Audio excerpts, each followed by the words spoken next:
嘿，今天玩玩具了嗎？勝利關鍵的叔叔，但沒有想過所謂的合體就只是這樣了。本集來看看由好微笑出品的《The 合體 EX DX 蘇博比亞》登場於作品《勇氣爆發棒布雷棒》。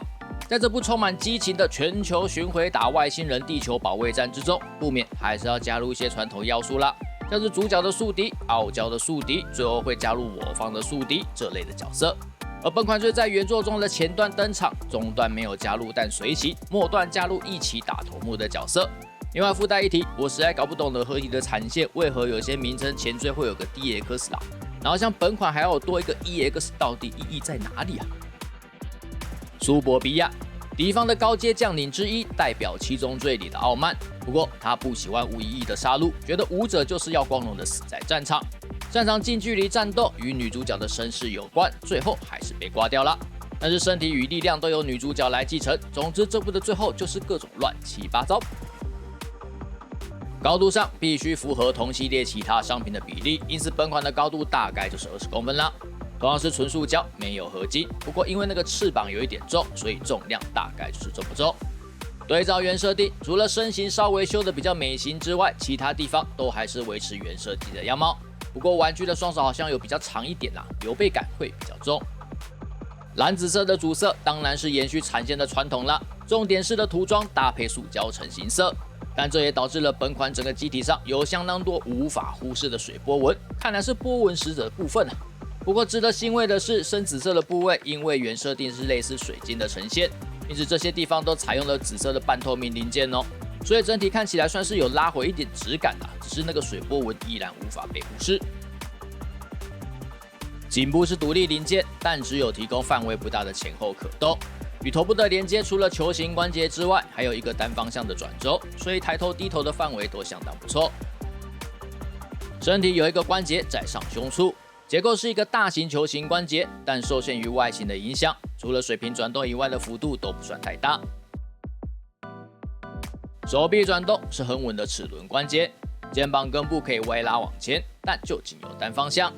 肩膀裝甲的前後都可以掀開，但是前方會被前面的裝甲板給擋到。裝甲板可以轉動，肩膀裝甲本身可以上下動。手臂的水平抬舉也是齒輪關節，範圍可以超過90度一段。上臂轉動就沒有齒輪關節了喲。手臂彎舉是雙關節，但非齒輪結構，範圍不小。手腕嚴格來說是3方向可動啦。有附屬4對的替換手手，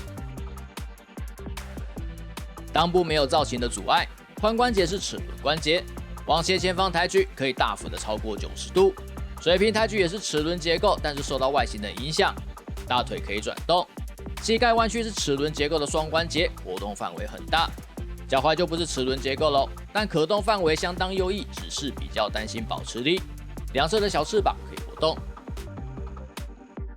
背後的飛翼可以拆下來，根部關節有2個方向可動。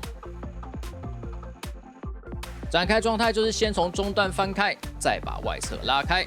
末段翻開之後，將下方的零件往內，內側有扣點可以固定。金色部件往內推，再裝上左右2片特效件就完成了。雖然展開之後的翼展很大了，看起來氣勢很夠，但因為整個飛翼跟本體一樣都是重點式塗裝。主色紫色的成型色讓零件上面的水波紋更加的凸顯啦，遠看可能還可以含糊過去啦，你近看就完全破功了。武裝是2把劍，飛燕雷牙，剑刃是透明零件，但剑身与握柄都是重點式涂裝。2把劍的握柄都移除之後，可以換成連結狀態，就能夠變成雙头劍。另外又附屬胸前的駕駛艙展開替換鍵，雖然設定上其實是身體電池啦，直接把本體上面的拆掉，換上替換鍵就可以了。有附屬一把巨大的蘇博比亞劍，原作最終化與布雷棒合體的姿態，結果是變成一把大劍給他拿，這是在致敬密卡登变成手槍給科波溫拿嗎？老實說，我當初看到超級失望還以為會變成大合體的額外裝甲之類的。大概是好微笑，自己也覺得這個合體有點不夠氣勢啊，所以就原創了可以把蘇博比亞的翅膀裝在布雷棒身上的機構。但說是機構，其實就是把布雷棒的背包拆下來，換成蘇博比亞的翅膀這樣。把翅膀裝上去之後，確實原本邦布雷棒視覺上上半身比較平落的感覺有比較低，畢竟大翅膀通常都能讓機器人的外形加分嘛。不過我當初以為翅膀會裝在背包上，結果是要整個背包都換掉。當然兩手臂橫空還是有點違和感啦，但至少有了大翅膀，不無小補。越到最後越一言難盡的原作，蘇博比亞雖然被塑造成布雷棒的宿敵，但實際上不太有這類的感覺。一出場沒有被收掉，就知道這個角色另有作用啦，不是合作就是合體。最後也是真的合體啦，只是不是預期中的模式。本款以結構的表現來說，我認為是遠勝於同產線的布雷棒。光是關節緊實度還有關節虛位這兩個部分，本款就值得比較高的分數啦。外形上模具並沒有問題，有問題的是塗裝。雖然到處都有水波紋啦，但整體來說，我個人還是會給本款比較高分。至於大合體的表現，忠於原作就只是多拿了一把大劍，就沒有什麼好評的。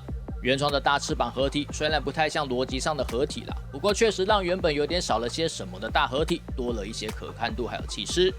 總之，我想單純靠蘇博比亞的人氣，並無法構成太多的買氣，多半還是為了大合體的理由而購買了。